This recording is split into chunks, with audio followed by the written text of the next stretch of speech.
بسم اللہ الرحمن الرحیم۔ آئیے اب ہم دیکھتے ہیں کہ امام کی ولایت تکوینی کہ معتمد عباسی جیسا بادشاہ، اس نے کہا کہ امام کو کسی طرح سے میں زج کروں، تو اس کے پاس ایک سرکش گھوڑا تھا، اس نے کہا اتنا سرکش تھا کہ لوگوں کی جان لے لیتا تھا۔ تو اس کے وزیر نے کہا کہ آؤ ہم ایسا کرتے ہیں کہ مشورہ دیا کہ امام سے کہتے ہیں کہ اس گھوڑے کو قابو کریں، اگر امام نہیں کر پائے تو دیکھا ان کو بس وہ ٹھکانے لگا دے گا، ہمارا کام تمام۔ تو سرکش گھوڑا بلایا، تو امام نے اس سے کہا تم اس پہ بیٹھ جاؤ، کہا نہیں میں نہیں بیٹھوں گا، امام آپ بیٹھے، آپ اس کو جو ہے کنٹرول کریں۔ تو امام بیٹھے، سرکش گھوڑا جو کسی کے ہاتھ ہی نہیں آ رہا تھا اس امام کے آگے سر جھکا دیا، امام اس پہ بیٹھ گیا آرام سے، پرسکون رہا۔ تو پھر کہا کہ اور بتاؤ کیا کام ہے، کہا نہیں امام یہ تو آپ ہی اس گھوڑے کو لے جائیں، ہمارا تو یہ کسی کام کا۔ تو آپ دیکھیں ولایت تکوینی، درندوں تک امام جو ہے امام کی اطاعت کر رہے ہیں، کون نہیں کر رہا، جانوروں پر بھی امام کی حکومت ہے۔ درندوں کے سامنے آپ کے سامنے کل بھی عرض کیا تھا، شیر چھوڑ دیے گئے، زندانوں میں جانور چھوڑ دیے گئے، سب امام کے قدموں میں سب نے سر رکھ دیا۔ ساری کائنات، امام جو ہوتا ہے نا، صرف یہ نہیں کہ ہم سمجھے ہم انسانوں کے ولی ہیں، امام ہے، کائنات کا ولی، کائنات کا امام، امام ساری کائنات کا ہوتا ہے، سب اطاعت کریں۔ اور یہ انسانی اتنا سرکش ہے کہ وہ اپنے امام کی اطاعت نہیں کرتا۔ حضرت گرامی، اور بس ایک معزہ آپ کی خدمت میں عرض کروں، اور دامن وقت میں گنجائش نہیں ہے، مصائب سے میں کنیکٹ جاؤں گی۔ یعنی امام کے معجزات ہم دیکھیں کہ ایک قحط کے، یہی جو ظالم بادشاہ جب اماموں کو زندان میں ڈلوا دیتے تھے، لیکن جب اسلام پر حرف آتا تھا، یہ امام محافظ اسلام تھے۔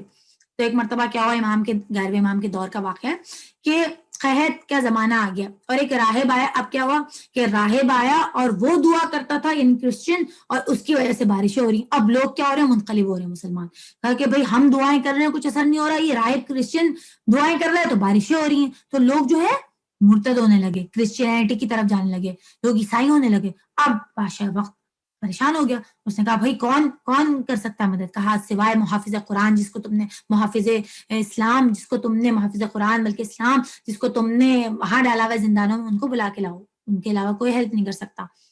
تو جب امام حسن عسکری کو بلایا گیا، امام کے دور کا معجزہ ہے، تو کیا دیکھا کہ وہ راہب جیسے دعا کر رہا تھا، تو امام نے کہا خریب بلایا اس کو، تو کیا دیکھا اس کے ہاتھ میں کیا تھا، کہا ہاتھ کھولو، اس کے ہاتھ میں دراصل کسی پیغمبر کی ہڈی ہے۔ اور پھر اس نے امام نے اسے کہا لاؤ یہ ہڈی دو، اور پھر کہا اب دعا کرو، تو اب دعا کی تو بارش نہیں۔ تو کیا اس سے ہمیں کیا ملا کہ یعنی گناہ ترین، گناہ گار بھی ہو، کوئی بھی ہو، لیکن اگر خدا کے محبوب ترین لوگوں کا وسیلہ دیتا ہے تو اس کی بھی دعا قبول ہو جاتی ہے۔ تو پھر امام نے اس سے وہ ہڈی لی، اور پھر امام نے دعا کی، تو کس طرح دعا قبول ہوئی۔ تو پتہ نہیں کہ ہم دیکھیں امام کے معجزات، تو ہم اور آپ بھی اپنے امام سے، یعنی ایک گناہ گار، یعنی جس کا اسلام سے تعلق بھی نہیں ہے، وہ ان وسیلوں سے دعا کر رہا ہے تو اللہ اس کی دعا سن رہا ہے۔ تو ہمیں ان کی سیرت سے کیا درس ملا کہ امام سے ہم اور آپ مانگنے میں شرمائیں نہیں، دیکھیں توسل کریں، دعائیں مانگے، بہترین دعائیں مانگنے کی جگہ ایام اعظم میں ہم اور آپ دعائیں نہیں مانگے، اس فرش اعظم پہ جب آپ کے آنکھوں میں آنسو ہیں دعائیں مانگے، توسل کریں، اپنے امام سے شرمائیں نہیں۔ کسی نے امام کو، اب امام جو ہے معرفت نہیں ہوتی، لوگ کس طرح امام کا امتحان لیتے تھے، 11ویں امام کو بغیر روشنائی کے خط لکھا، کہا کہ میں لکھ کے دیکھتا ہوں، امام کیسے لوگ امام کو ٹیسٹ کرتے تھے، بغیر ان کے خط لکھا، کہا بس بھیج دیا، کہ امام جواب دیں گے۔ تو دیکھیں یہ امام حسن عسکری کا دور بہت امپورٹنٹ تھا، کیونکہ لوگوں کو کس کے لیے تیار کرنا تھا، 12ویں کی غیبت کے لیے، لہٰذا امام کی شناخت کرانی تھی، ولایت کی شناخت کرانی تھی، کیونکہ امام جانتے تھے کہ میرے بعد جھوٹے دعوے ہوں گے، لہٰذا امام نے بتا دیا، امام وہ ہوتا ہے کہ بغیر روشنائی کے تم خط لکھو، امام نے اس کو جواب دیا، بلکہ اس کی ولیت بھی بتائی کہ تم فلاں کے بیٹے ہو، اے فلاں ابن فلاں۔ اور پھر اسی طرح امام لوگ کیسے امتحان لیتے تھے کہ بھائی ہم جو ہے، اگر یہ واقعا امام ہوں گے نا، دل میں سوچتے تھے کہ انہوں نے ٹوپی پہنی ہوئی ہے، ٹوپی اتاریں گے تو میں سمجھوں گا کہ امام ہے، دل میں کوئی بات ہوئی اور بس کہا کہ امام کو پتہ چل جائے گی، کیونکہ امام وہ ہوتا ہے جو دلوں کے حالات بھی جانتا ہے۔ تو وہ امام گزرے، امام حسن عسکری گزرے، تو ٹوپی انہوں نے اتاری اور مسکرائے، اس کی طرف دیکھا تو ایک دم قدموں میں گر گیا کہ آپ واقعا حجت خدا۔ یعنی لوگ کس طرح کے امتحان لیتے تھے۔ اسی طرح ایک واقعہ ملتا ہے، کہتے ہیں جو میں نے کہا نا امام سے مانگی، شرمائے نہیں کہ بھئی ہم شرما رہے ہیں، اگر میں گھر مانگ لوں گی اب گاڑی نہیں مانگ سکتی، نہیں ہے زانی گرامی، وہ دینے والی ذات، توسل کریں ان سے۔ کہ ایک شخص آیا،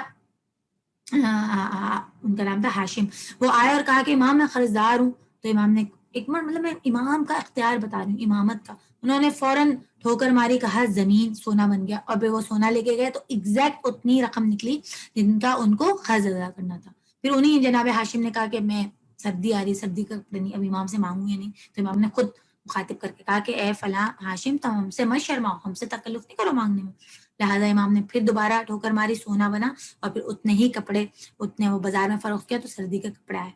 تو یعنی اسی کے ارادے کے مطابق امام نے عطا فرمایا اور کہا کہ اپنے امام سے حاجت بیان کریں، شرماؤ نہیں. اسی طرح ہم زہرت جامعہ میں کیا پڑھتے ہیں کہ اللہ ان کے صدقے میں بارش تک برسا. اللهم صل على محمد وآل محمد